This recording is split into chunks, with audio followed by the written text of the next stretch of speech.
आज हम एक ऐसी शख्सियत के बारे में पढ़ेंगे जिनका जन्म तो भारत में नहीं हुआ, लेकिन इनकी कर्मस्थली भारत रही और जिन्होंने हिंदी भाषा पर बहुत काम किया। ये थे फादर कामिल बुल्के। इन्हें हम झारखंड के साहित्यकार और झारखंड की विभूति दोनों श्रेणी में रखकर पढ़ेंगे। पिछले जेपीएससी प्रीलिम्स में इनसे जुड़ा एक प्रश्न भी पूछा गया था। फादर कामिल बुल्के का जन्म 1909 में बेल्जियम के रम्सकपैले में हुआ था। स्थानीय भाषा में रम्सकपैले का मतलब है राम का मंदिर। आगे चलकर इन्होंने रामायण पर शोध किया। इसे एक अद्भुत संयोगी कहा जा सकता है। ईसाई मिशन से जुड़ने के बाद ये 1936 में भारत आ गए। भारत पहुंचने के बाद ये सीधे रांची आ गए। इन्होंने अपनी कर्मस्थली झारखंड को बनाया। गुमला में 5 साल तक एक शिक्षक के रूप में काम किया। इसी बीच इन्होंने हिंदी भाषा भी सीखना शुरू कर दिया। साल 1938 में फादर बुल्के ने हजारीबाग के पंडित बद्रीनाथ शास्त्री से हिंदी और संस्कृत सीखा। इन्होंने तुलसीदास के रामचरितमानस का गहन अध्ययन किया और वे इससे बहुत प्रभावित हुए। तुलसीदास की रामचरितमानस से कामिल बुल्के को हिंदी पढ़ने की प्रेरणा मिली। 1950 में रांची के सेंट जेवियर्स कॉलेज में इन्हें हिंदी और संस्कृत का विभागाध्यक्ष बनाया गया। इन्होंने इलाहाबाद विश्वविद्यालय से पीएचडी के लिए अपना रिसर्च पेपर रामकथा उत्पत्ति और विकास अंग्रेजी के बदले हिंदी में लिखा।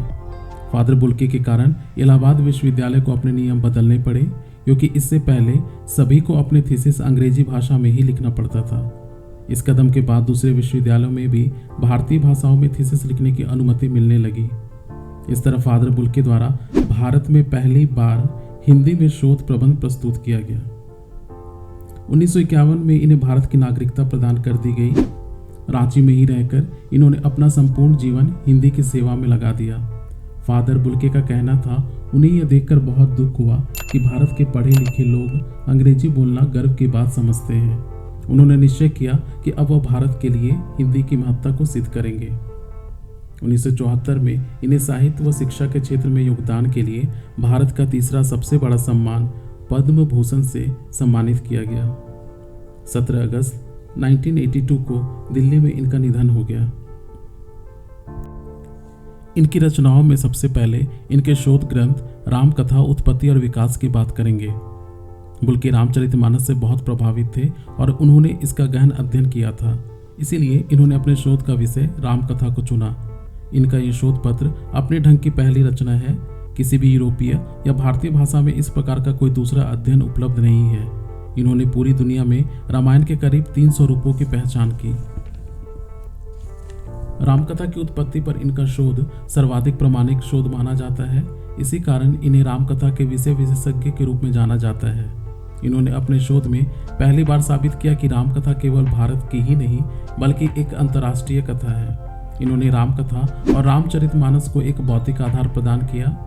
फादर कामिल बुल्के ने कहा था, राम वाल्मीकि कथा के मिथकीय पात्र नहीं है, बल्कि वे इतिहास पुरुष हैं जिनकी व्याप्ति सिर्फ भारत में ही नहीं बल्कि पूरी दुनिया में है। इन्होंने कई उदाहरणों से साबित किया कि रामकथा अंतर्राष्ट्रीय कथा है जो वियतनाम से लेकर इंडोनेशिया तक फैली है। उन्होंने यह भी कहा था कि रामायण केवल धार्मिक साहित्य नहीं बल्कि जीवन जीने का दस्तावेज भी है। इनकी दूसरी पुस्तक अंग्रेजी हिंदी शब्दकोश को देश भर में प्रसिद्धि मिली। इसे आज भी प्रामाणिकता और उपयोगिता की दृष्टि से सर्वश्रेष्ठ माना जाता है। इन्होंने हिंदी अंग्रेजी लघु कोश की भी रचना की। इनकी अन्य महत्वपूर्ण पुस्तकों में मुक्तिदाता, नया विधान और नील पंछी शामिल है। मुक्तिदाता द सेवियर का हिंदी अनुवाद है। नया विधान न्यू टेस्टामेंट का हिंदी अनुवाद है और नील पंछी फ्रेंच नाटक ब्लू बर्ड का हिंदी अनुवाद है। फादर कामिल बुल्के ने बाइबल का हिंदी अनुवाद भी किया। फादर बुल्के सिर्फ लेखन से जुड़े नहीं थे, उन्होंने हिंदी भाषा को प्रतिष्ठा दिलाने के कार्य को भी बखूबी पूरा किया। उनका कहना था, मुझे अपनी मातृभाषा फ्लैमिश की तरह ही हिंदी से बहुत प्रेम है। मैं संविधान से मान्यता प्राप्त राजभाषा को उसके सिंहासन पर देखना चाहता हूँ। झारखंड के प्रसिद्ध साहित्यकारों की ये श्रृंखला इसी तरह आगे भी जारी रहेगी। मुझे सपोर्ट करने के लिए मेरे YouTube चैनल को लाइक, शेयर और सब्सक्राइब जरूर करें। धन्यवाद।